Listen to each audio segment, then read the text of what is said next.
오늘은 데살로니가전서 5장 1절로 10절 말씀 가지고 주의 날과 기한과 때에 관하여 말씀 상고하겠습니다. 매우 중요한 대목입니다. 지난 시간에 우리가 일반적으로 휴거라고 하는 데살로니가전서 4장 부분에 대해서 살펴봤는데, 오늘은 5장의 때와 기한에 대해서 살펴보도록 하겠습니다.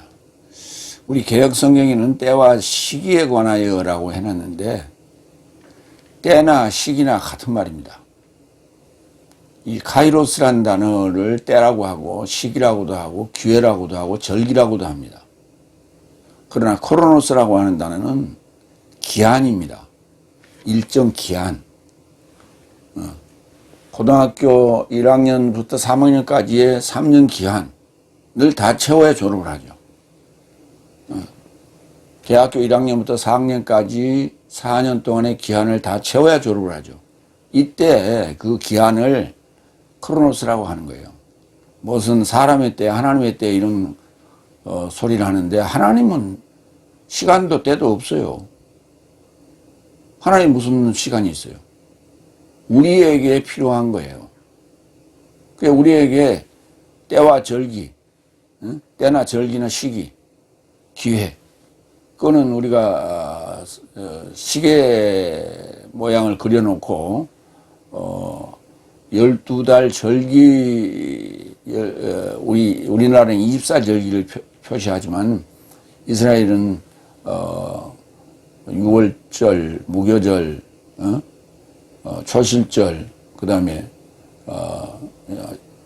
오순절, 그 다음에 장막절, 그 다음에 뭡니까?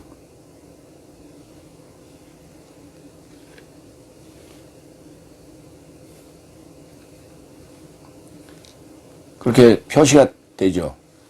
예. 그런 절기를 가리켜서 카이로스라고 하는 거고,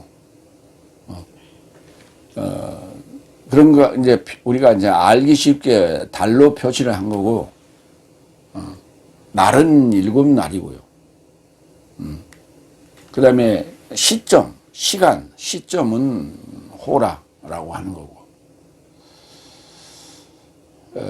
그래서 가장 중요한 거는 이 날과 기한과 때와 시에 관해서 우리가 이해하려고 할 때 가장 중요한 거는 시제에 관한 거예요. 내가 기본 과정에서 시제를 말씀을 드렸죠. 우리 일상생활 속에서 느끼고 있는 과거와 현재와 미래라고 하는 이런 시제가 아니라, 시제는 두 가지밖에 없다 그랬어요. 과거와 미래. 그래서 지나온 것은, 지나가고 있는 것은 과거예요. 아직 안 지나가고 궁금하고 가야 될 것은 미래예요. 두 가지밖에 없어요, 시제는. 그래서 이 과거의 시제가 정한 시점까지 다 다가가 버렸을 때 우리는 그때 뭐라고 하냐면 그때 현재라고 하는 거예요. 그때는 과거도 미래도 없는 거예요. 미래가 사라지는 순간 현재가 되는 거예요. 그렇죠. 미래가 없을 때 현재라고 하는 거예요. 그러나 인간 세상에서는 미래가 있을 수밖에 없죠. 오늘이 6월 23일이에요. 그럼 내일은 6월 24일이니까 내일이 미래가 되는 거예요. 그렇기 때문에 23일은 현재라고 부르는 거고, 이렇게 부르고 있죠. 그리고 22일은 과거라고 부르고 있는 거예요. 그러나 그 현재인 오늘 23일 속에서도 시간상으로 따지는 거예요, 또. 그래서 현재의 시간 이전은 과거라고 그러고, 또 오늘이라 하더라도 다가올 오후나 저녁은 미래라고 하는 거예요. 이게 3차원의 세계의 시간과 하나님 나라의 시간은 다르다는 거예요. 개념을 다르게 잡아야 돼요. 그럼 우리에게는 7날이라고 하는 시간을 줬어요. 그 7날이라는 시간을 줬는데, 내가 그 7날을 다 이해를 했다. 다 이해를 했다. 그게 깨달아졌다. 그걸 다 봤다. 알아봤다. 라고 하면, 그때는 미래가 없는 거예요. 근데 미래가 없는 것이 아니라 일반적으로 우리가 얘기할 때는 내세는 미래 아니냐. 그렇죠. 그러니까 7날을 우리가 다 알아봤다라고 하는 것은 내세까지를 알아본 거예요. 그래서 내가 살아야 될 내세를 땡겨서 사는 거예요. 그렇기 때문에 미래가 없는 거예요. 그렇기 때문에 온전히 현재만 있는 거예요. 그러니까 주님은 오로지 현재, 하나님은 현재만 있다고. 그래서 하나님은 빛이라 이렇게 말하는 거예요. 어둠은 뭐냐? 이게 미래예요. 다 본 거. 우리가 이제 전자기기로 얘기한다면 스위치를 넣어서 전기가 통했던 것은 과거예요. 그게 이제 미래까지를 다 봤다 그러면 빛이 다 들어가고 전기가 다 통했기 때문에 전부 현재가 되는 거예요. 빛의 세계. 이렇게 되는 거예요. 그걸 염두에 둬야 된다. 그러고 나서 날과 기한과 때와 시에 관하여 이해를 하는데 제가 이제 이해하기 쉽게끔 그렇게 과거와 미래 그리고 미래를 다 이해했다면 현재 이렇게 얘기했죠. 그게 뭐냐? 존재예요. 존재. 나. 사람이라고요. 하나님의 뜻을 이해하는 나. 그것을 이렇게 시간상으로 때와 절기 등등으로 구분해 놓은 거예요. 그러니까 오늘 아주 중요한 부분이 나옵니다. 첫 번째 대지 데살로니가 5장 1절로 3절 기한과 때에 관하여 기록할 필요를 갖지 않는다. 근데 이걸 이제 필요 없다 이렇게 해놓죠. 필요를 갖지를 않는 거예요.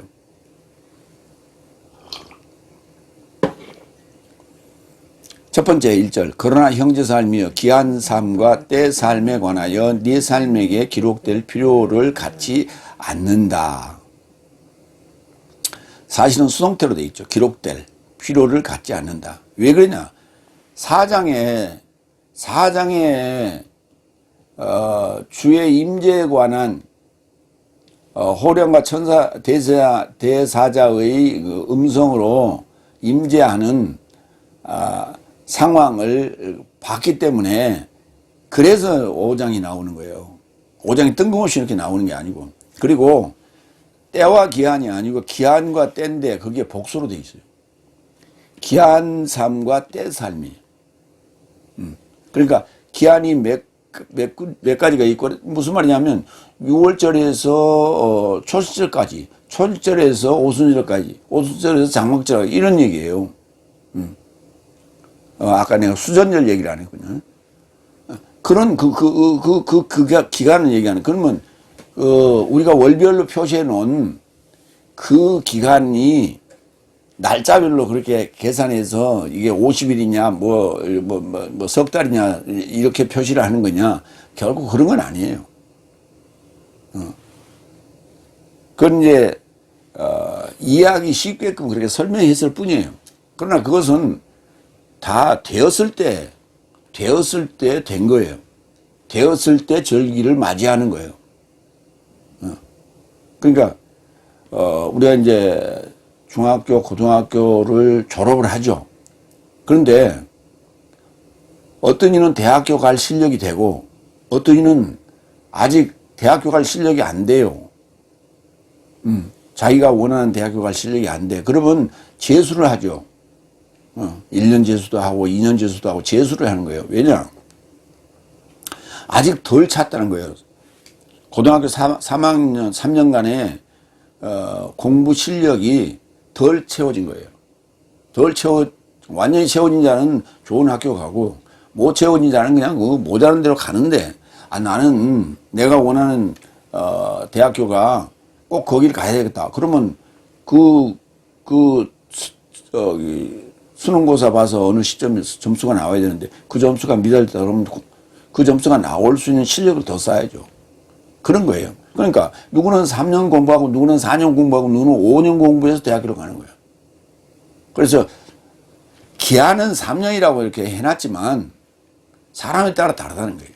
사람 개인차가 있다는 것을 기억하시면서 성경에도 절기가 이렇게 순환하고 있지만 개인차가 다 있기 때문에 다 각자 그 기한이 다 다르다는 거예요.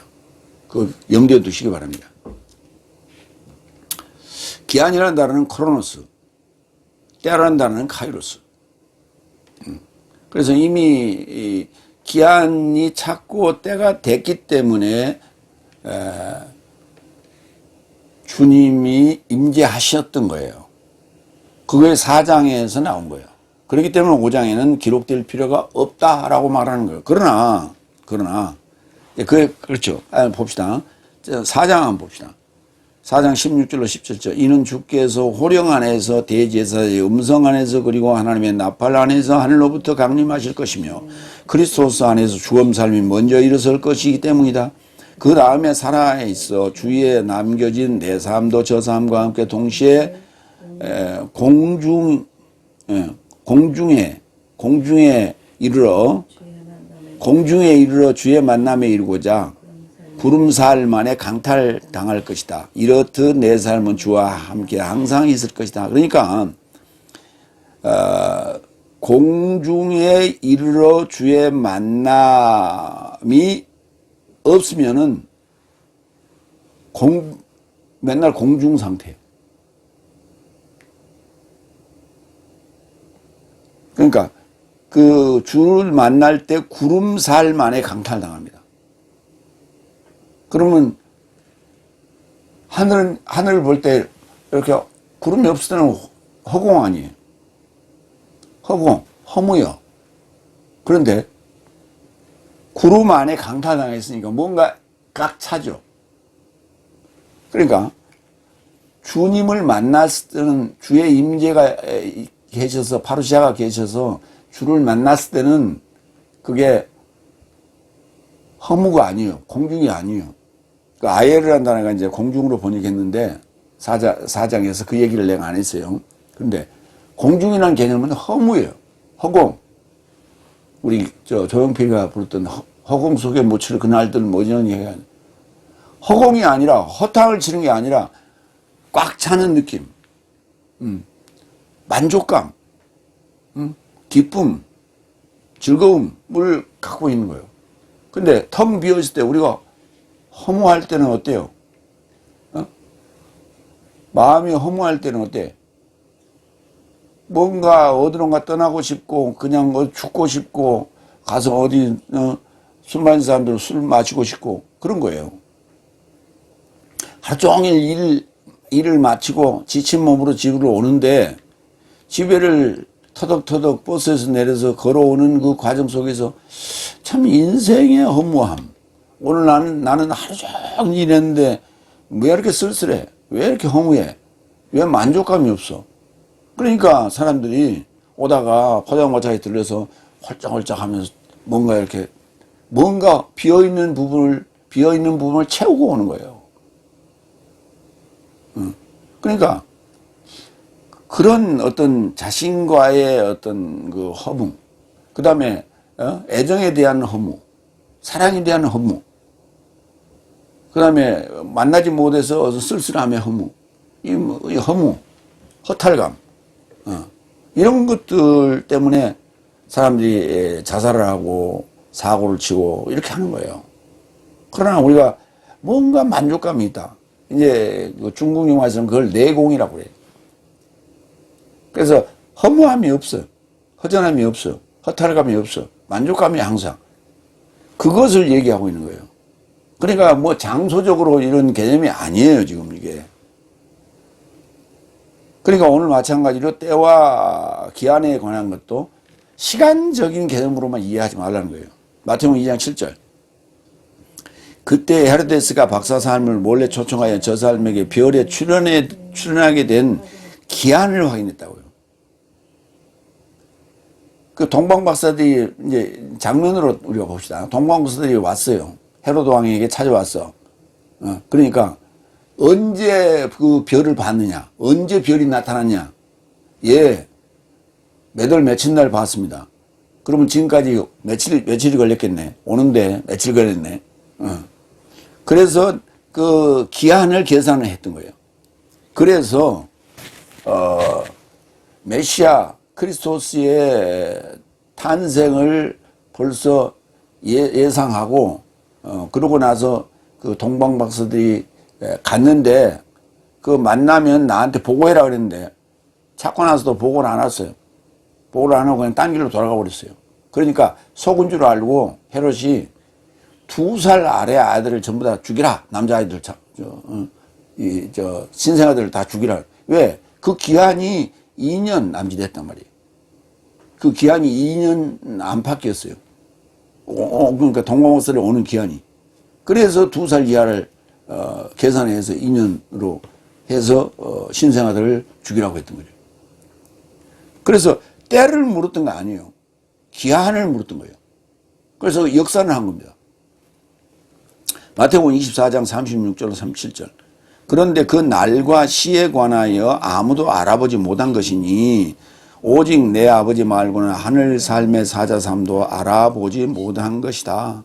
그러나 노아의 날 삶과 같이 사람의 아들의 임재도 이와 같을 것이다. 인자의 임재도 이와 같을 것이다.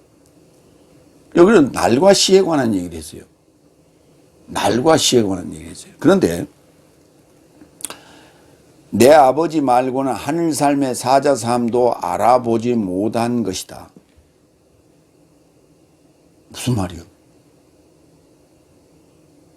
응? 알다는 단어는 지식으로 아는 거예요. 누가 일러줘서 아는 거예요. 알아본다는 말은 무슨 말이에요? 지식이 있어야 알아보는 거예요. 메시아가 올 것을 알고 있었는데 메시아가 왔단 말이에요. 왔는데 그 메시아를 알아봐야 되는 거예요. 못 알아보면 말짱황이요. 근데 귀신 들린 자는 알아봤잖아요. 근데 다른 서기관 바리새인들은 회당에서 아무도 알아보지 못했어요. 중요한 거는 이마했다, 명찰했다, 내가 메시아다라고 써고 다니지 않는다니까.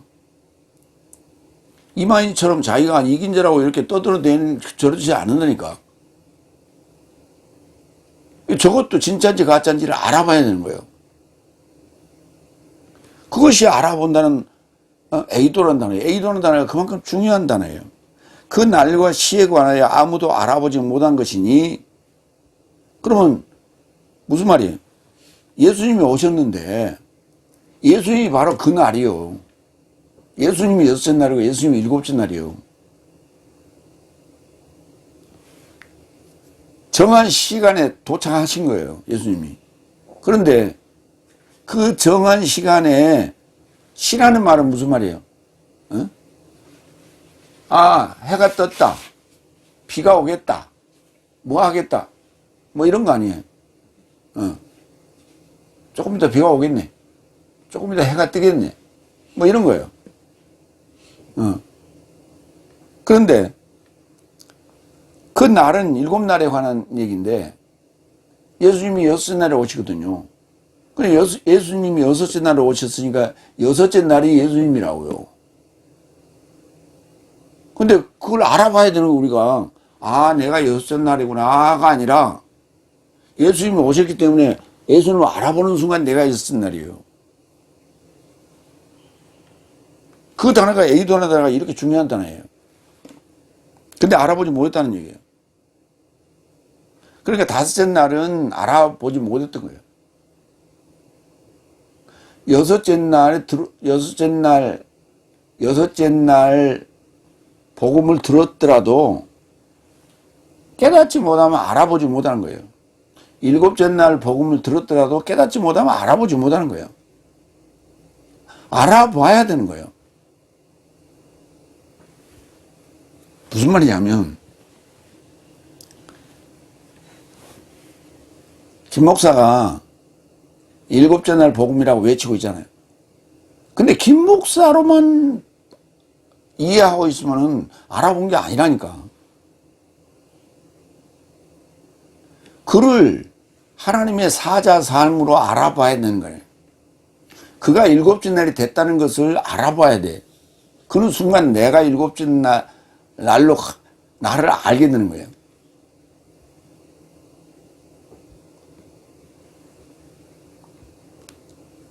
사도행전 1장 6절 7절 그런즉 실제로 동행한 저 사람이 그를 탐문하여 말한다. 주여 이 기한 안에 이스라엘로 나라를 독립하십니까? 그러자 그 삶을 향하여 언급하시되 아버지께서 자기 권세 안에 두신 때와 기한을 네 삶은 알지 못한다.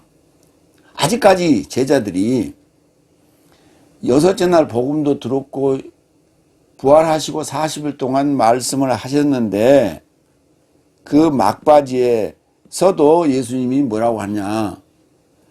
그 때와 기한을 알지 못한다고 그래요. 알지 못한다고. 그러면 언제 알게 되는가? 오순절 성령, 성령의 임재, 대사로니가전서 4장에 준하는 오순절 성령이 임하면 알게 되는 거예요. 그러니까 여섯 날 복음을 들었어도, 일곱째 날 복음을 들었어도 오순절 성령이 임하지 않으면 이해가 안 돼. 오순절 성령이 임한다는 얘기는 연통의 복음이 나에게 이해가 됐다는 얘기예요. 그래서 연통의 복음이 이해가 될 때 아하 하는 거예요. 그때 알아본 거예요. 그때사.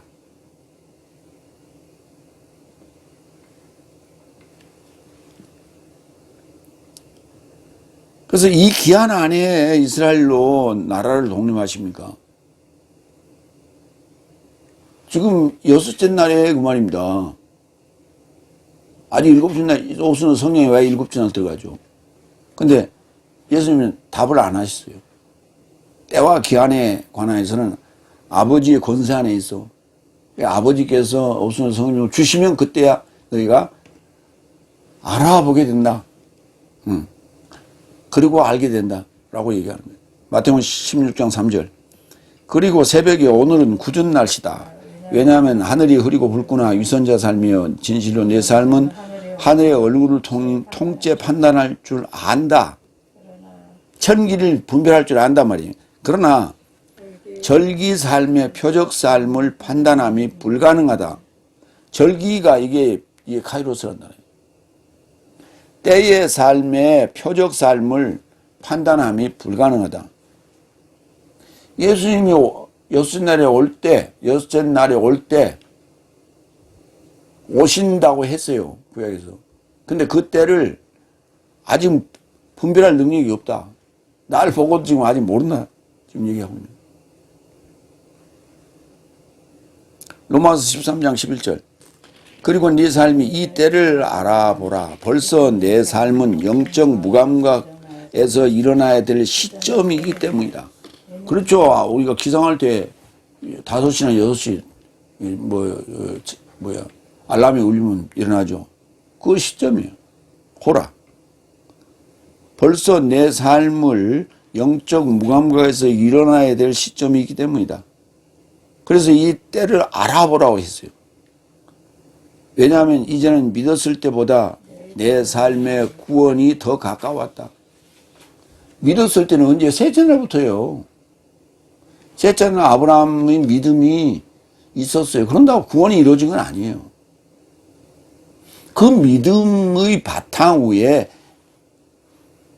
하나하나 그 구원에 이르는 실력이나 성적을 쌓아가는 거예요. 그래서 그때 때로는 잠자고 있을 때도 있어요. 그러나 잠자고 있어도 곡식은 익죠. 예. 저녁에는 잠자야 되냐. 낮에는 탄수동화잖아요. 그러니까 잠자도 곡식은 익어요. 그러나 구원의 때 그 시점은 우리가 시점을 알고 구원의 때에는 깨어 있어야 돼요. 왜? 주의 날이 언제 임재할지 모르기 때문에, 언제 강림할지 모르기 때문에 도둑같이 임한다고. 이 도둑이라는 단어와 도적이라는 단어가 이제 등장하는데, 두 번째. 왜냐하면 주의 날이 밤에 도둑같이 이같이 온다는 것을 내 삶 자신이 정확히 알아본 것이다. 그것도 알아봤다. 알아봤대.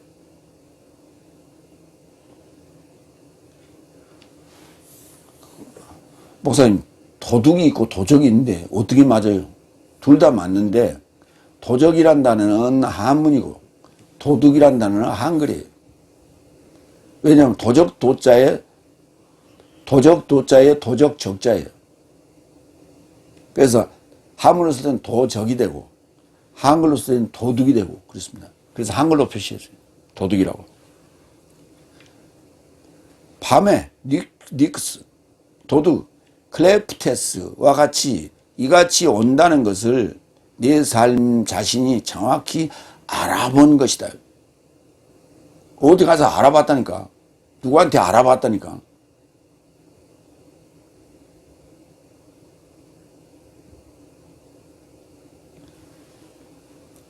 선물 하나 받았죠. 반지를. 근데 반지 다이아몬드 반지라고 그래서 받았어. 근데 이게 진짠가 아닌가 의심이 가서 금방에 가서 이게 진짜요 가짜요 그러고 알아봤다니까. 그러고 알아봤다는 거예요. 밤에 도둑같이 온다는 사실을 알아봤어요. 그러니까 마태복음 24장 36절에 보면 이미 우리가 읽었죠. 그 날과 시에 관한 얘기. 여섯째 날에는 아무도 알아보지 못했지만 일곱째 날에는 하나님의 호령과 대지에서의 음성과 하나님의 나팔을 알아본 것이다. 그러니까 이제 알고 있어야 되겠죠. 어느 시점을 온다는 것을 알고, 때와 시점을 알고 있어야 되겠죠. 그래서 그것이 그 나팔 소리를 듣고, 복음의 나팔 소리를 듣고, 대사자의 음성을 듣고, 하하, 이게 지금, 주의 날의 임재구나 하는 것을 금방 알아봐야 돼요. 근데, 저 김 목사님의 목소리구나, 설교구나. 그러고 있다. 일곱 날을 만나서 해설을 들어도 여전히 알아보지 못하고 있는 자들과 알아본 자들이 있다고요. 그런데 여섯째 나팔을 듣고 알아볼 리가 없죠. 알다는 듣고 배우고 아는 것이고 알아본 것은 만나서 알아본 것이에요. 그러니까 다섯째 날한테 여섯째 나팔을 불거든요. 여섯째 나팔의 내용이 복음서예요. 근데 그 복음서를 들어도 알 택이 없어요. 긴가민가해. 왜냐하면 베드로가 신앙 고백을 하잖아요. 주는 살아계신 하나님의 아들입니다 라고 하는 거 누가 가르쳤어요? 아버지가 가르쳐주니까 한 거예요. 지 스스로 한 게 아니에요. 베드로의 스스로의 고백이 아닌 거예요. 그러니까 베드로가 예수님을 3번이나 부인하죠. 그러나 오순절 성령이 임하면 그때 연통이 깨달아지니까 아하 그때부터 알아보기 시작했어요. 그런데 예수님은 이미 그러니까 눈치는 언제 챘냐. 예수님이 성천하시고 눈치챈 거예요. 눈치채고 나서 그때부터 기도하기 시작했어요. 그래서 기도한 후에 마가다락 방에서 모여서 기도하다가 오순절 성령이 임했죠. 그때야 아하 주님이 내 안에 정말 임재했구나 하는 것을 알아보고 그때부터 사역에 매진하기 시작하는 거예요. 그전에는 사역 안 했어요. 거의 수동적으로 움직였죠. 예수님 부활하고 나서도 마찬가지예요. 부활하시고 나서 40일 그 텀이 있었는데 기한이 있었는데도 그때도 도마가 의심했잖아요. 엠마오로 내려가던 두 제자도 있었잖아요. 다 뿔뿔이 헤어졌다가 다시 모였잖아요.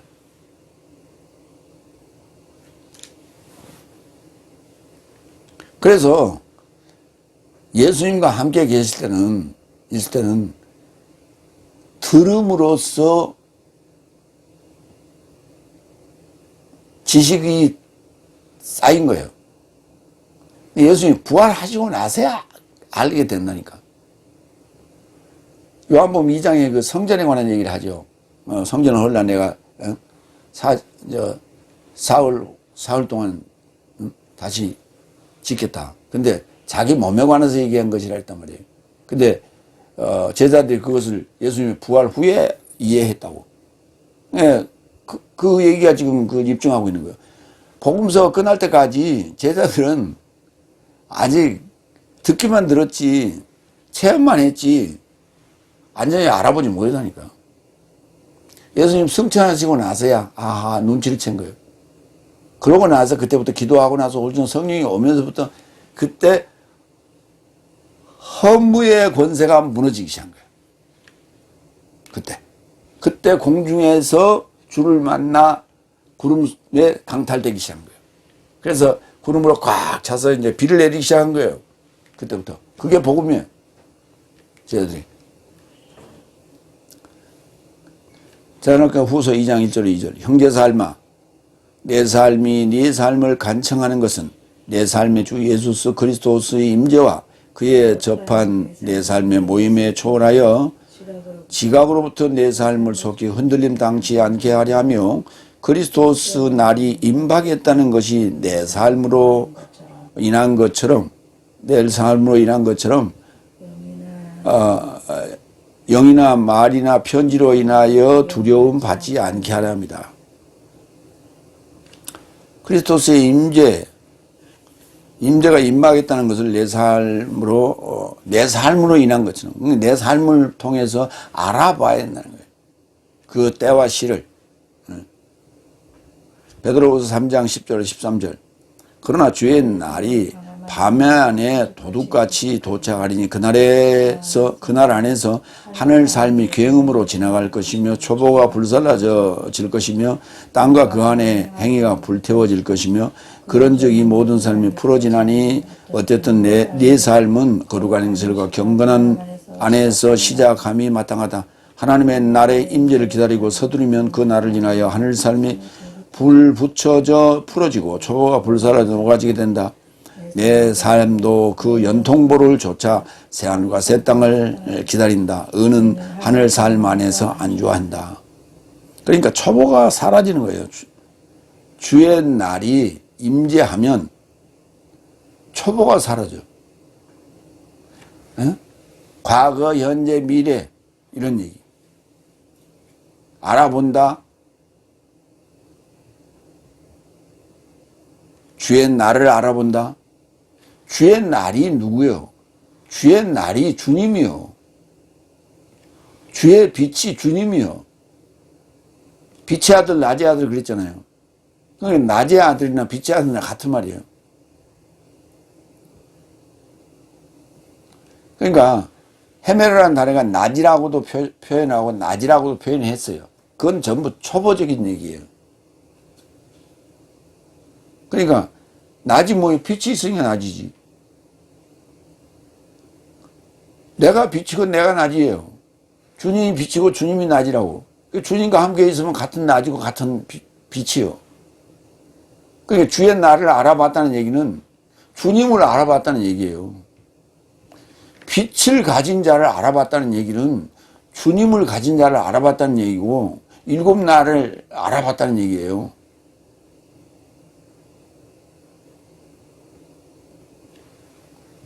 무슨 말인지 알겠어요?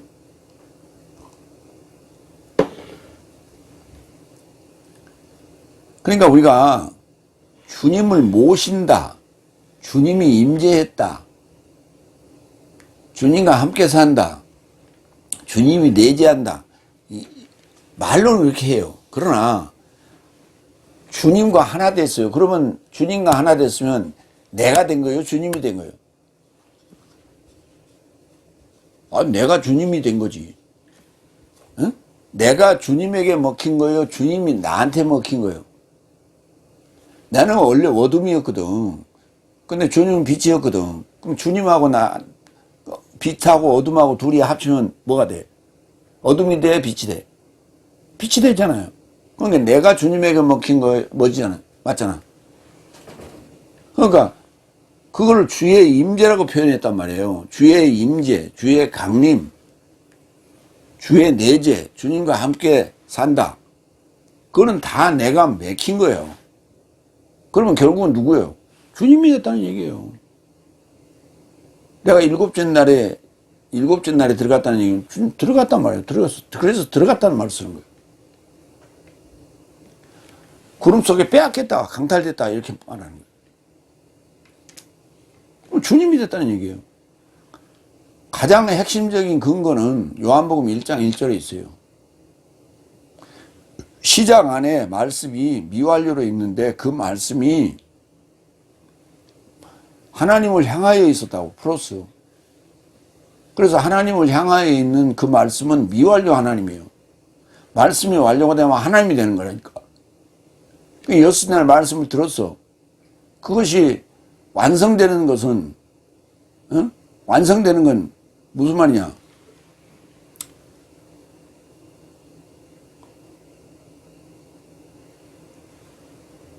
이 꽃이 속에서부터 점점 꽃잎이 피어나오죠.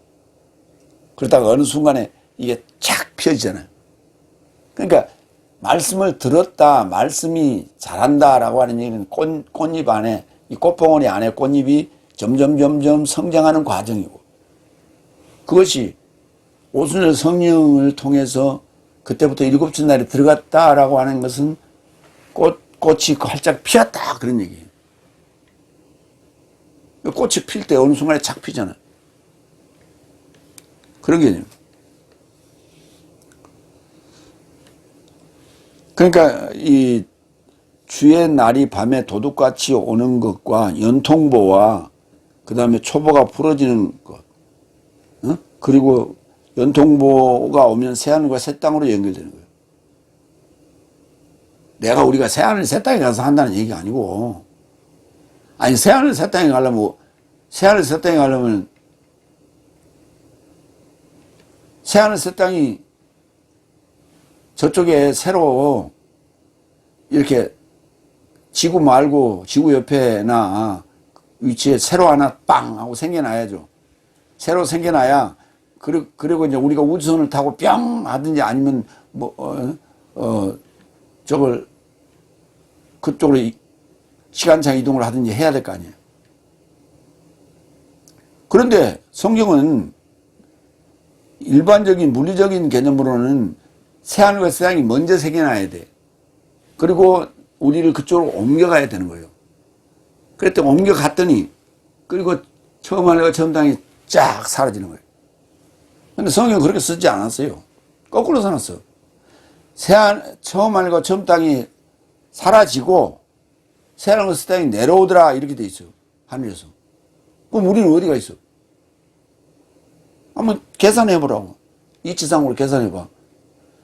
처음 하늘과 처음 땅이 없어졌으면 우리도 없어졌어. 근데 우리가 어떻게 새하늘과 새 땅을 하늘에서 내려오는 거 바라보냐고. 말이 돼? 성경 말이 안 되는 얘기를, 3차원의 세계에서 말이 안 되는 얘기를 수없이 써놨다고. 그것을 그대로 그냥 그대로 믿어야 되는데, 그 돌대가리지 그게. 좀 유식한 말로 하면 석두.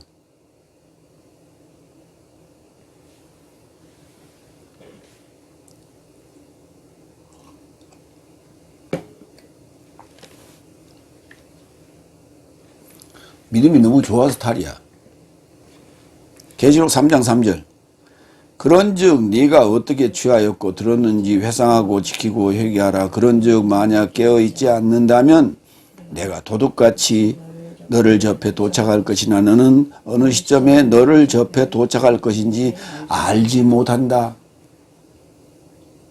다스날 교회한테 하는 얘기예요. 사대교회한테. 왜? 도착할 시간이 임박해 오고 있다는 거예요, 지금. 근데 다스날 교회가 뭐예요? 젖과 꿀이 흐르는 곳이 아니에요. 그러니까 젖과 꿀에 취해가지고 꿀 많이 먹으면 봐요. 취해요. 젖도 많이 먹으면 취해. 애들 젖 먹이나 봐. 그냥 쿨쿨 잔다고. 배고프면 잠 안 자요. 막 깨어나서 칭얼대기 시작해. 근데 전 물려봐. 어? 실컷 빨다가 배가 차면 해 하고 잔다고. 전 물고 그대로. 꿀 많이 먹어봐 취해요. 자빠. 내 아버지 친구 분이 군대 가서 산에 나무하러 6.25때요. 산에 나무하러 갔다가 나무를 자르는데 거기에 꿀이 나온 거예요. 목청. 그걸 두 사람이 가서 그걸 발견해 가지고 그 꿀을 철모를 벗어 가지고 철모에다가 그냥 짜 가지고 둘이서 걸걸 다 마셨어. 왜? 그때 엄청 배고플 때거든. 금방 먹어도 배고플 때가 청년 때니까 건장한 청년들이 오죽하겠어요. 그런데 우리나라 6.25 때 얼마나 어려웠어요. 먹을 것이. 그냥 꿀을 발견했으니 아이고 이건 뭐 횡재했지. 그래서 그냥 둘둘둘둘 마셨는데 마시고는 취해갖고 떨어져 버렸어요. 그래갖고 늦게 깨어났어요. 그때부터 그분이 그 친구분 같이 갔던 그 전우는 안 쓰러졌고 이 양반은 쓰러졌어. 취해가지고. 그런데 이 양반은 그때부터 장사가 됐어요. 취합니다. 적과꿀. 계시록 16장 15절로 17절. 보라 도둑같이 온다. 깨어있는 자와 그 옷을 지키는 자는 행복하다. 이는 벌거벗고 할보하지 못하게 하려 함이요 그의 부끄러움을 저 삶이 보지 못하게 하려 함이라. 그리고 그가 히브리음으로 마겟돈이라 초청하는 곳에 이르고자 왕삶을 모았다. 그리고 일곱 사자가 그 대접을 허공에 이르고자 쏘았다. 그리고 일곱 하늘의 성전에서 큰 음성이 나왔는데 보좌로부터 말하되 되었다. 그러니까 여섯째 대접을 쏟았을 때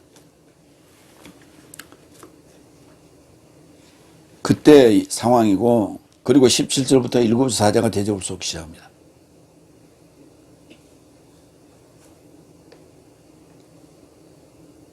그래서 여섯째 나팔이나 여섯째 인이나 나팔이나 대접은 임박했다라고 하는 신호입니다. 그래서 항상 그때쯤에 도둑같이 온다. 이 얘기가 나오는 거예요. 3절, 세 번째, 3절. 왜냐하면 저 삶은 언제든 평화와 안전이라 말하겠지. 그때 자궁 안에 가진 자에게 해상 고통 같은 멸망이 저 삶에 갑자기 다가서면 결단코 피하지 못하겠지가 아니라 피해 나오지 못하겠지. 피하다 도망하다라는 단어 앞에 에크가 붙었어요. 그래서 피해 나오지 못하겠지. 이게 바로 다섯째 날 상황이에요. 그러니까 여섯째 날 들어간 자는 일곱째 날을 오순절 성령을 맞이하게끔 돼 있고요. 근데 맞이하게끔 돼 있는데 물세례, 피세례, 성령 세례가 막바지예요. 그러니까 물세례와 피세례를 겪은 자에게는 성령 세례가 임하는 거고, 그것을 체험하지 못하는 자들은 지금 다들 뭐라고 하냐, 평화롭다, 안전하다 그러고 있어요. 지금 다섯째 날 성도들이 그러고 있어요. 평안하다, 안전하다 그러고 있어. 근데 이게 평화와 안전이라고 말하겠지. 이건 명사예요. 에이레네. 예. 왜냐하면 저 사람은 언제든 평화와 안전이라고 말하겠지. 자, 보세요. 다섯째 나팔이 부러졌을 때 상황을 보겠습니다. 계시록 9장 3절 7절. 그때 영기에서 메뚜기 삶이 땅에 이루고자 나왔고 저 삶에게 땅의 전갈 권세를 가진 것 같은 권세가 주어졌으며 하나님의 인을 저 삶의 이마에 접하여 갖지 않는 사람만 말고 땅의 푸른 것이나 모든 나무를 해치지 않게 하라고 저 삶에게 전달되었다. 그리고 저 삶을 죽이지 않고 오히려 5달 삶을 고문받게 하라고 저 삶에게 주어졌으니 그녀 삶의 고문은 정갈이 사람을 쏘는 동안 고문 같아서 그 날 삶 안에서 사람 삶이 사망을 찾을 것이나 사망을 발견하지 못할 것이다. 그리고 죽기를 탐할 것이나 사망의 저 삶으로부터 피할 것이다. 그리고 메뚜기가 형태의 삶은 전쟁에 이르고자 준비된 말 형태의 삶이요 저 삶의 머리 삶에 접하여 금멸류관 형태의 삶 같은 저 삶의 얼굴 삶은 사람 삶의 얼굴 삶 같다. 이때 메뚜기 황충이라고도 번역했는데 이 메뚜기 같은 이게 사람이에요. 메뚜기가 진짜 사람이라고. 근데 뭐라고 그랬어요? 인을 친, 이마에 인을 친 풀이나 푸른 것을 어떻게 해치지 않습니까? 메뚜기가. 메뚜기는 무조건 푸른 것이 있으면 다 뜯어먹어요. 나무든 풀이든.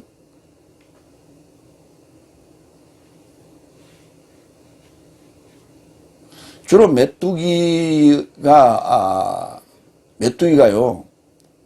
정확하게 때를 읽어요. 정확하게 때를 읽어. 그래서 주로, 메뚜기 떼가 그 성행하는 곳이 어디냐면, 성경에 나오죠. 그런데 거기가 이디오피아와 오만, 예, 그 홍해 근처. 거기에 그 사막에 갔다, 그 알을 낳고 죽죠. 그리고 그 사막에서 피가 그때 쏟아집니다. 그때 거기서 새로운 이세들이 태어나가지고 또, 다시 또 휩쓸고 지나가면서 홍해를 건너서 이디오피아를 건너가요. 그러니까 홍해를 건넜다가 다시 건너가는 거예요. 거기서 이세를, 자손들을 번식하기 위해서 오만으로 건너는 거예요. 그러니까 그 메뚜기 떼가 등장할 때 수많은 피해가 오는데 그 항공 방지를 해요. 약을 확 뿌리는데 약을 뿌리면 무슨 문제가 생기냐면 풀을 먹고 사는 그 초식 가축들 있잖아요. 양과 염소 이런 것들, 소. 얘들은 항공방지에 하면 풀을 먹을 수가 없어요. 그러니까 항공방지에 오기 전에 풀을 베가지고 덮어놨다가 그걸 파는 사람들이 있어요. 그 사람들은 항공방지가 오기 전에 빨리 베야 돼. 그거 심나고. 그러니까 그 메뚜기가 출현하면 그 나라에 그 근처에 있는 사람들은 비상이에요. 그리고 항공방지를 했다고 해서 그 죽느냐, 다 죽느냐, 그렇지도 않아요. 그 정확하게 때를 맞춰야 되는데 그 맞추기가 힘들어. 그래서 푸른 것만 있다고 하면 다 갉아먹어버려요. 그런데 여기 뭐라 했어? 4절에 하나님의 인을 저 삶의 이마에 접하여 갖지 않는 사람만 가서 해치라는 거예요. 땅의 풀이나 푸른 것이나 모든 나무를 해치지 않게 하라 그랬어. 그러니까 이 땅의 풀이나 푸른 것이나 모든 나무를 해치지 말라. 이것이 하나님이 인을 받은, 아니 하나님이 인을 어떻게 풀에다가 인을 칩니까? 사람이라니까. 이게 다 사람들이에요. 메뚜기도 사람들이에요. 그러면 이때 인을 받은 사람들이 있는가 하면 등장하는 메뚜기들은 누구예요? 정갈 같지, 정갈 같은. 그리고 말 같다 그랬어. 어? 얼굴에 근면류관을 썼어요. 그러니까 그들이 누구예요? 종교 지도자들이라고. 다섯째 날. 그들이 주는 메시지가 사람을 고통스럽게 하고,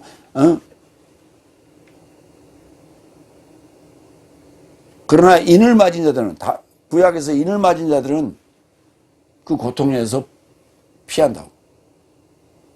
그러니까 그 고통의 사슬에 얽매이면 나올 방법이 없어요. 6시는 나올 방법이 없어요.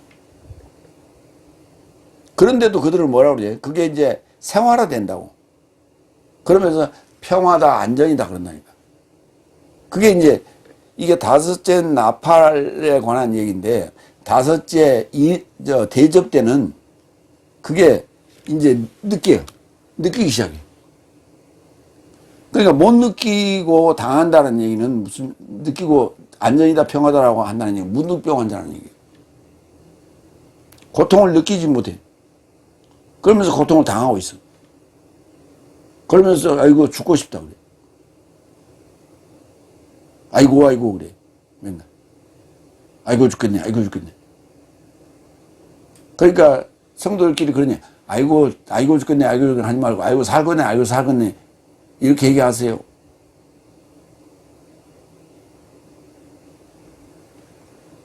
그러면서도 교회 나가고 그러면서도 기도하고 그러면서도 헌금하고 그래.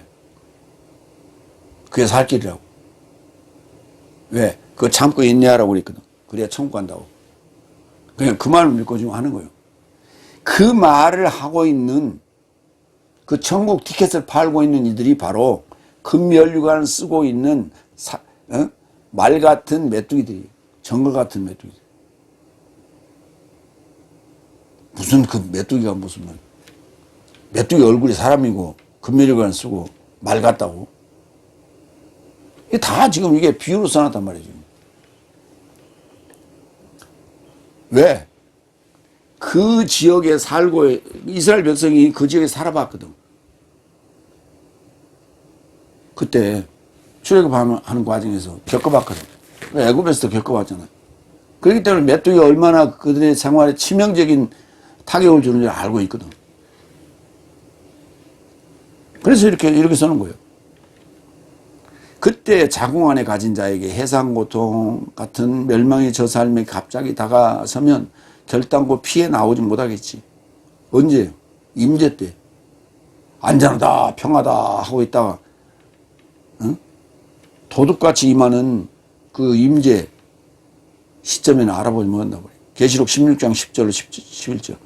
그리고 다섯째 사자가 그의 대접을 짐승의 보좌를 접하여 쏟았다. 그리고 그의 나라가 어두워지게 되었고 사람 삶이 고통에서 저 삶의 혀 삶을 깨물더라. 그리고 저 삶의 고통 삶에서와 저 삶의 종기 삶에서 하늘의 하나님을 모독하였고 저 삶의 행위 삶에서 회개하지 않았다. 그때야 느끼는 거예요. 이제 이 다섯 대접이. 아까 다섯 대접일 때는 안전하다 했죠. 평안하다. 근데 이때는 이제 종기가 나고 고통을 못 견뎌서 혀를 깨물고 그러면서 회개를 해야 되는데 내가 납할 때 회개했어야 되는데 회개해야지 해야 되는데 회개 안 하고 하나님은 모독한다니까. 하나님은 모독해.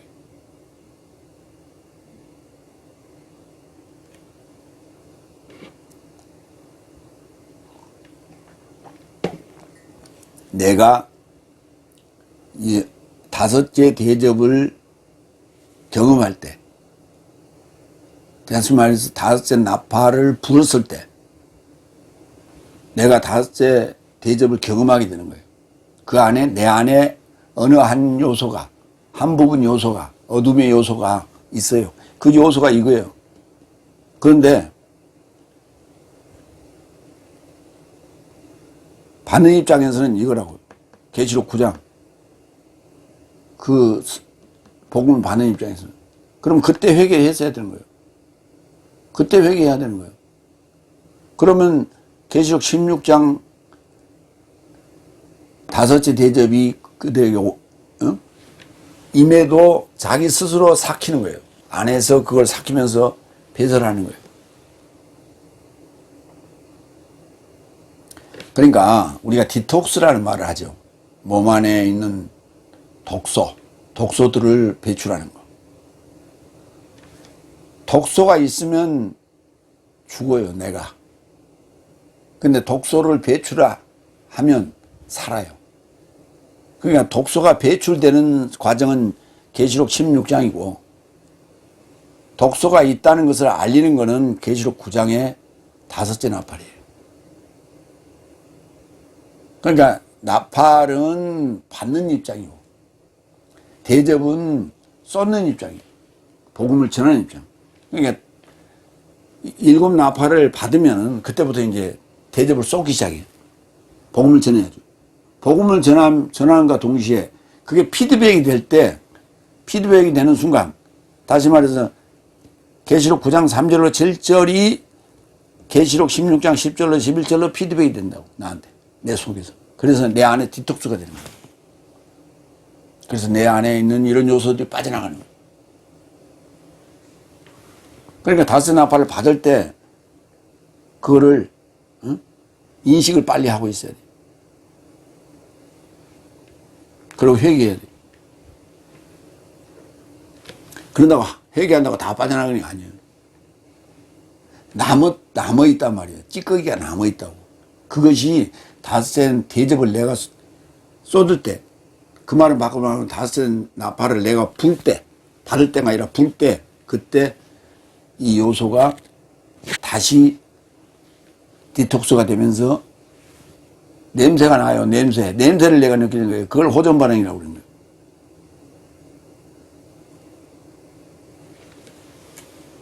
그릇 안에 찌꺼기가 있단 말이에요. 그래서 쏟았어. 그러면 다 이게 깨끗하게 쏟아진 게 아니에요. 남아있단 말이에요. 그 나머지를 쏟은 것은 나팔을 내가 받았을 때 얘기고, 그 다음에 그것을 깨끗이 씻는 것은 다시 이제 펑펑으로 해가 깨끗이 씻는 것은 대접 상황이에요.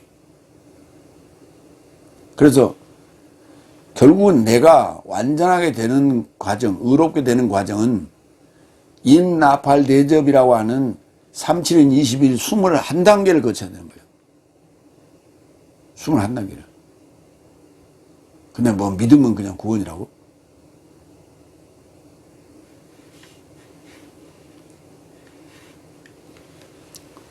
두 번째, 큰 돼지. 대사로니가전서 5장 4절 6절.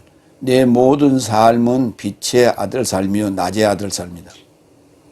그렇죠. 낮이라는 단어와 날이라는 단어가 같은 단어고 빛과 낮이 같다는 얘기예요. 빛이 하나님이고 낮이 하나님이라니까. 네 번째 5절. 그러나 형제 삶아 네 삶은 날이 네 삶을 도둑같이 붙잡게 하려고 어둠 안에 있지 않다. 네 모든 삶은 빛의 아들 삶이요 낮의 아들 삶이다. 네 삶은 밤에 속하지 않고 어둠에도 속하지 않는다. 에베소 5장 8절. 왜냐하면 네 삶이 전에는 어둠이더니 그러나 이제는 주 안에서 빛이라.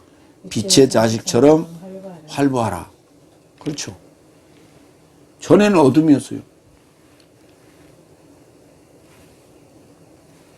그러니까 내 과거, 우리가 과거를 묻지 마세요. 근데 과거는 왜 묻지 말라고 그래? 어둠이 있기 때문에. 별로 자랑할 게 없기 때문에. 그러니까 나의 과거 속에는 태반이 어둠이에요. 그러면 미래는 뭐예요? 내가 그걸 깨닫는 순간 빛으로 갈 수 있죠. 그래서 내 인생에 60%를 어둠으로 살았어. 그러다가 나머지 40%를 그때부터 예수 믿고 회개하고 깨닫고 빛으로 살기 시작했어요. 그래서 4세까지 내가 이해를 했어요. 그러면 미래는 사라졌잖아요.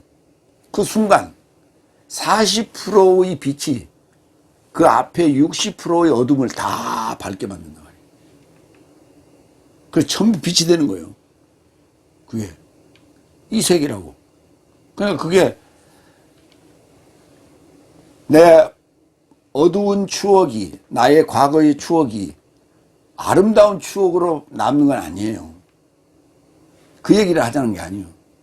어떻게 과거에 그 어두운 추억이 아름다운 추억이 될 수 있어요? 그건 아름다운 추억이 될 수 없지. 그건 그냥 어둠의 추억으로 남는 거예요.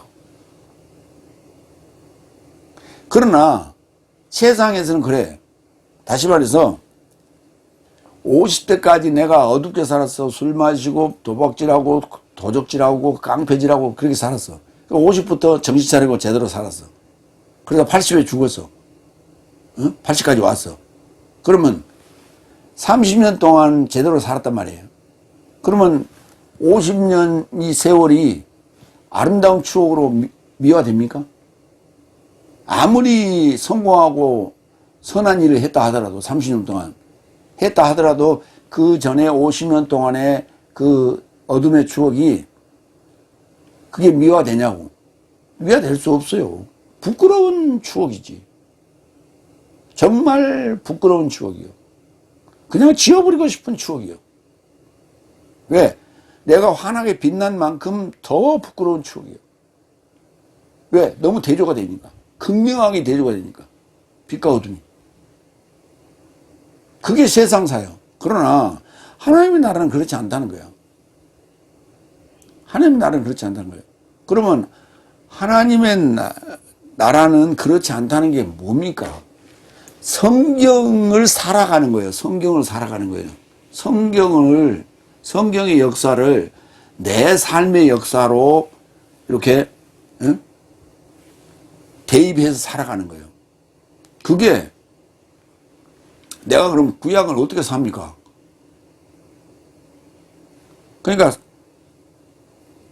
그동안에 살아온 과거가 구약이라고 치고 내가 예수님을 만나고 오순절 성령을 받고 일곱째 날에 들어가서 완전한 빛이 됐단 말이에요. 그 순간 나의 모든 과거는 다 빛으로 바뀐다니까. 그러면서 무슨 역사로 바뀌어요? 아담, 노아, 아브람, 모세 등 나의 위에 쫙 연결되는 연통으로 바뀐다니까. 연통의 역사로. 성경의 연통의 역사로. 그걸 연통이라고 그러는 거예요. 연결된 소식. 그것 때문에 이게 빛이 가능한 거지. 그때는 아름다운 추억이 되는 거예요. 그때는. 그렇지, 세상적으로는 어떻게 아름다운 추억이 돼요? 절대 아름다운 추억이 될 수 없어요.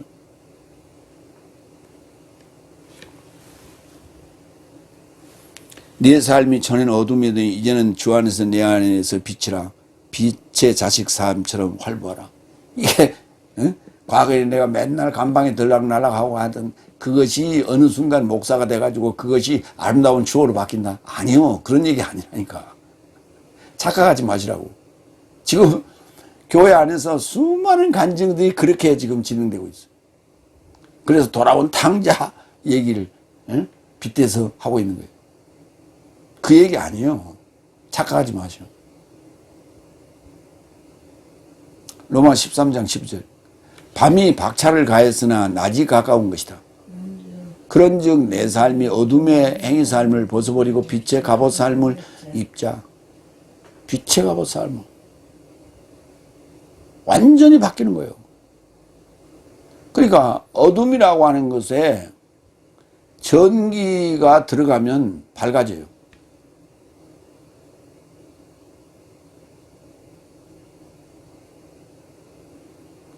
북한 보세요. 저녁이 되면 깜깜해. 어디만 빼놓고 평양만 빼놓고. 그런데 대한민국은 전 지역이 다 불야성이. 응? 서울은 말할 것도 없고 온 도시들이 다 불야성이. 고속도로에 쫙 가로등이 쫙 점켜 있어. 무슨 힘이에요? 전기의 힘이에요. 전기의 힘이에요. 그러니까 밤이지만 낮처럼 우리가 행동할 수 있어.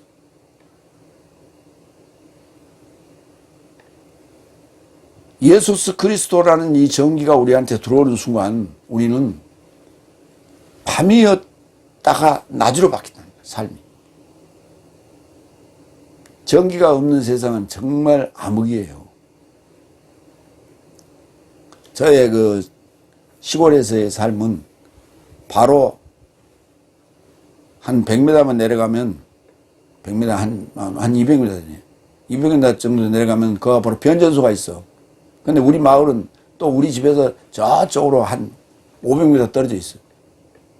그러니까 우리 집에 전기가 들어오려면 변전소에서 끌고 오는 게 아니라 저 우리 마을에 변압기를 통해서 전주를 몇 개 세워야 우리 집에 불이 들어오는 거야. 그러니까 그 전주를 전등을 켜기 위해서 전기를 끌어오기 위해서 전주를 개인 부담을 해야 돼요. 시골 살리면서 그 전주가 한두 푼입니까? 몇 집이 어려야만이 그게 전기가 들어올 수 있었죠. 그래서 우리 집이 아랫집은 변전소가 있어서 내는 변전소에 가서 맨날 가서 놀고 그랬는데 우리 집은 호롱불을 켰어요. 내 고등학교까지.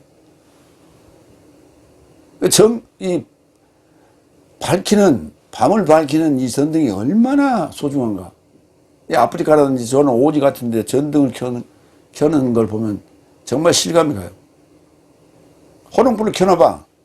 조금 밝게 하기 심지가 올리잖아요. 그러면 심지가 조금만 오르면 끄름이 막 위에 일어나는 콧구멍이 아침에 자고 있나면 새카맣다고.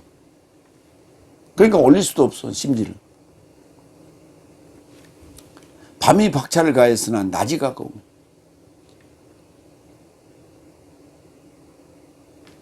그러니까, 그 이치를 모르는 사람이 누가 있어요. 밤이 아무리 깊어봐요. 낮은 오지. 시간만 지나면. 그 이치와 같이, 그 말이에요. 이걸 이치를 깨달은 사람에게는 그렇다는 얘기예요. 그렇지만은, 나는 밤이 좋아요 하는 사람들은 맨날 밤에 자고 밤에 생활하는 거야. 그는 영원한 빛을 볼 수가 없어요. 네 모든 삶은 빛의 아들 삶이요 낮의 아들 삶이다. 요한일서 1장 5절. 그리고 네 삶이 그로부터 들어왔던 것을 네 삶에게 보고하는 소식은 이것이니 하나님 빛이시며 그분 안에는 어둠이 하나도 없다. 하나님 빛이시라고요. 빛의 아들이라는 얘기가 하나님의 아들이라는 얘기예요. 낮의 아들이라는 얘기는 하나님 주님의 아들이라는 얘기예요. 마태복음 16장 21절 22절. 그때부터 예수께서 히에로솔리마 삶 안에 삶에 이루고자 떠날 자신과 장로 삶과 대제장 삶과 서기관 삶으로부터 많은 고난 삶을 고난 받음과 죽임 당함과 셋째 날로 일으킴 받음이 마땅하다고 그의 제자 삶에게 보여주기를 시작했다. 그리고 베트로스가 그를 향하여 붙들고 그에게 경의 표하기를 시작하여 말하되 주여 자비로운 당신에게 일이 당신의 결단고 있지 않을 것입니다.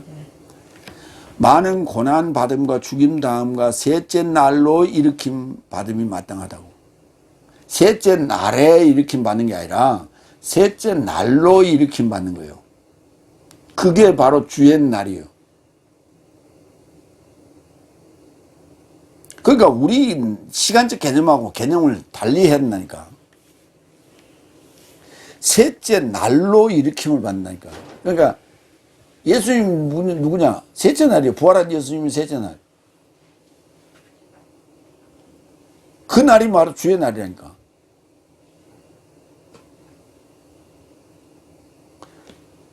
다섯 번째 6절. 그렇고 그런즉 내 삶은 남은 삶과 같이 잠자지 말고 오히려 깨어 정신 차리자. 침착하자, 뭐 정신 차리자. 여러 가지 얘기가 있는데 정신 차리는 게 이게 맞는 것 같아요. 로마 13장 13절 14절. 낮 아래에서와 같이 단정히 활보하자. 방탕과 술 취하지 말자. 동침과 방종하지 말자. 다툼과 열내지 말자. 그리고 주 예수 그리스도를 옷 입으라. 욕망 삶에 이루고자 육체의 선각을 행하지 말라. 주 예수 그리스도를 옷 입으라. 주 예수 그리스도를 옷 입으면 뭐가 돼요? 주 예수 그리스도가 되지. 왕의 옷을 입었으니까 왕이지.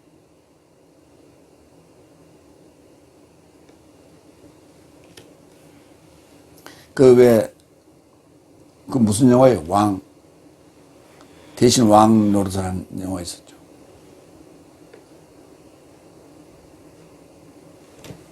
밖에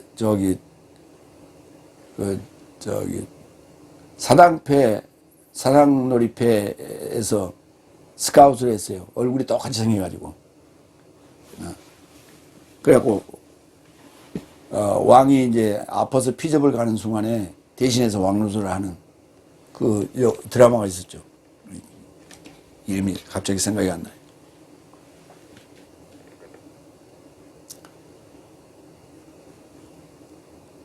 그래서 그가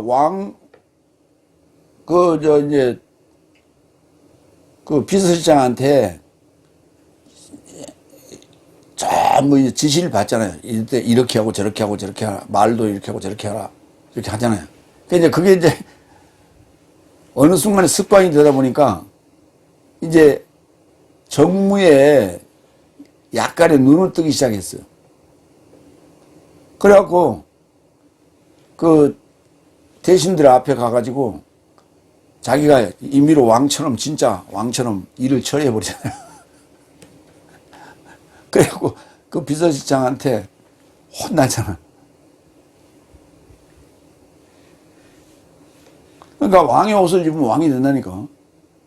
그 복장이란 게, 복식이란 게 그 말이에요. 그 신분을 나타내는 거예요. 그러니까 예수 그리스도도 옷 입으라는 얘기는 예수 그리스도가 되라는 얘기예요. 성경은 그렇게 얘기하고 있다니까.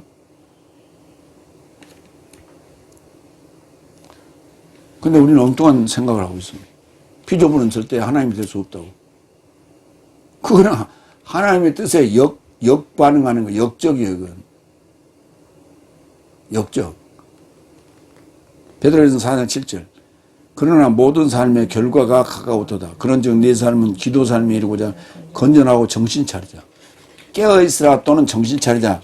이게 임박한 임재의 때에 지금 다가섰을 때 이런 얘기가 나오고 있다. 세 번째 되지. 데살로니가 5장 7절 10절. 믿음과 사랑의 갑옷과 구원의 소망의 투구를 입고 정신 차리자. 또 나오죠. 일곱 번째. 왜냐하면 자는 삶은 밤에 자고 취하는 삶은 밤에 취하게 된다.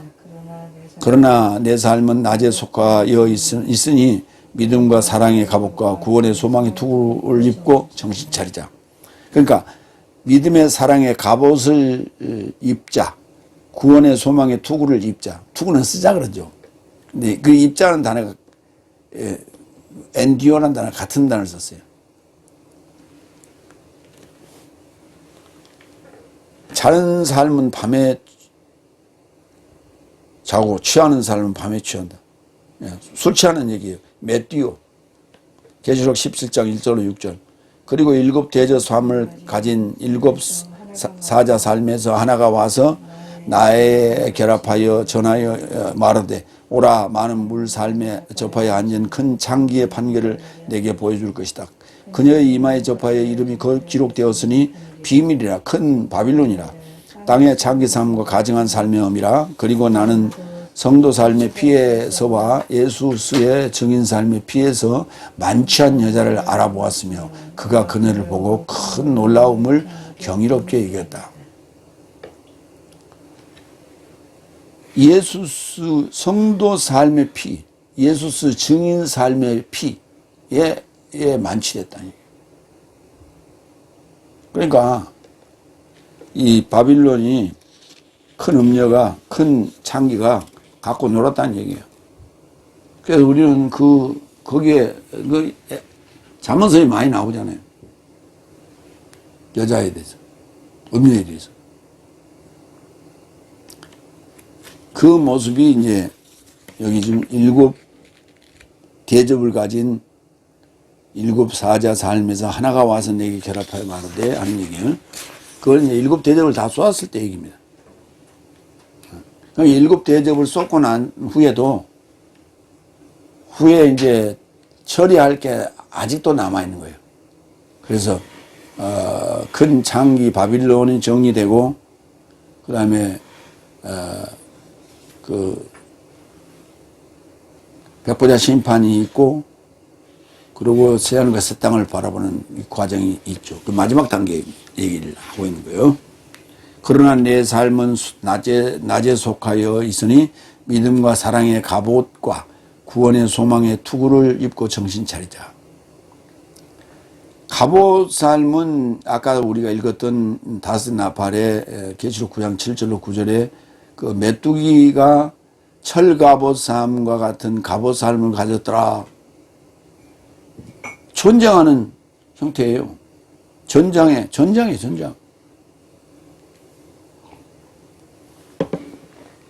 에베소 6장 14절로 17절. 그런즉 서서 진리 안에 이제 반대쪽이죠. 서서 허리를 둘러띠고 의의 갑옷을 걸치라. 그리고 평화의 복음의 준비 안에서 발삶을 감싸라. 모든 삶에 접하여 믿음의 방패를 쳐들라. 이 안에서 모든 불붙여진 나쁜 자의 화살을 끌 수 있는 것이다. 그리고 구원의 투구와 성령의 검을 맞이하라. 이것이 하나님의 해설이다. 그래마 하나님의 해설로 전신갑주로 무장하라는 거예요. 전신갑주. 거기에 허리를 둘러띠고 의의 흉배를 또는 흉갑을 걸치라 했니. 그건 전부 다 갑옷으로 바꿨어요. 응?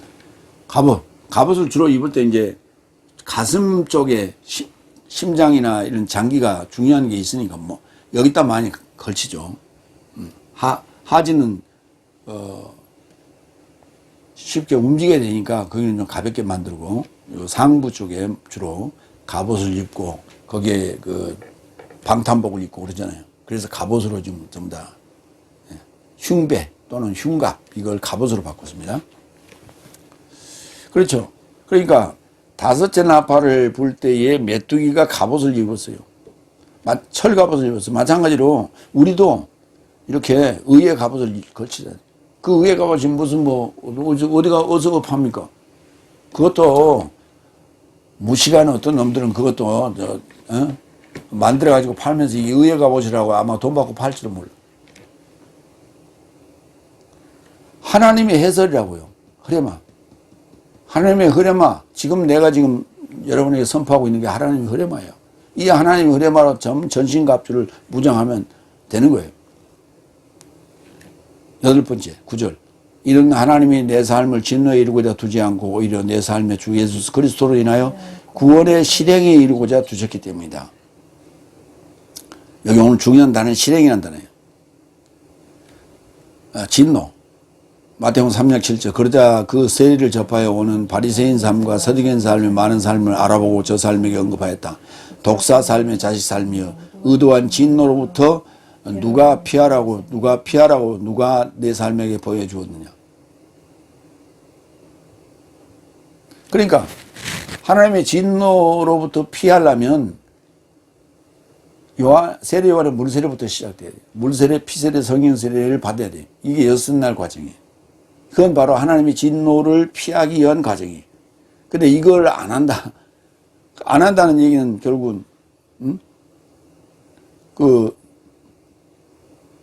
진노를 받겠다는 얘기죠. 누가복음 21장 23절. 그러나 그날 삶 안에서 자궁 삶 안에 가진 삶과 접하는 삶의 화로다. 왜냐하면 땅에 접하여 큰 압박과 이 백성 안에 진노가 있을 것이다. 그렇죠. 이거는 이제 요한의 물세를 받지 않은 자들이에요. 그 다음에 그리스도스의 피세를 받지 않는 사람들. 오히려 내 삶의 주 예수 그리스도로 인하여 구원의 실행에 이르고자 두셨기 때문이다. 이 실행이라는 단어가 포이에시스라는 단어인데, 페리는 전치사예요. 뭐뭐 둘레예요. 뭐뭐에 관하여, 뭐뭐에 대하여 이런 얘기. 그런데 포이에시스는 행함입니다. 명사로. 동사는 포이에오예요. 행하다. 만들다 행하다. 그러면 두루 행함이에요. 두루 행함. 두루 행함이에요. 그런데 이게 어떻게 해요? 획득이나 취득이 될 수 있어. 근데 문맥상으로 보면 그게 맞는 것 같아. 이 단어가 쓰인 대로 보면. 근데 전혀 그 단어가 아니에요. 실행이라는 단어예요. 그러니까 두루 행하는 게 실행이죠. 데살로니가후서 2장 14절. 내 삶의 복음으로 인하여 내 삶의 주 예수 그리스도의 영광의 실행에 이르고자 네 삶을 초청하였다. 주 예수 그리스도의 영광의 실행, 그 무거움을 실행하는 거예요. 영광의 실행이라는 건 그 중책을 실행하는 거예요.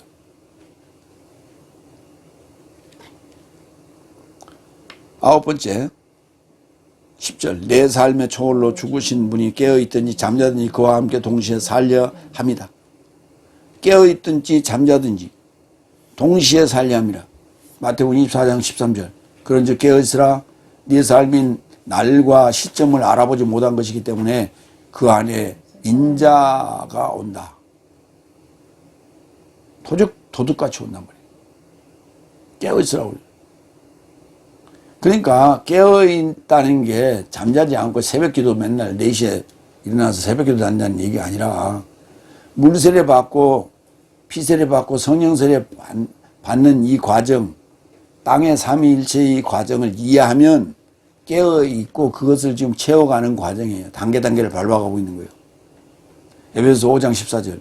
왜냐하면 드러나게 된 모두는 빛이다. 그러므로 그런 말씀하신다. 잠자는 자여 일어나라. 그리고 죽음 삶에서 일어서라. 그러면 그리스도께서 너에게 직접 비출 것이다. 그러면 네가 뭐가 돼? 빛이 되지. 제사장전서 4장 17절.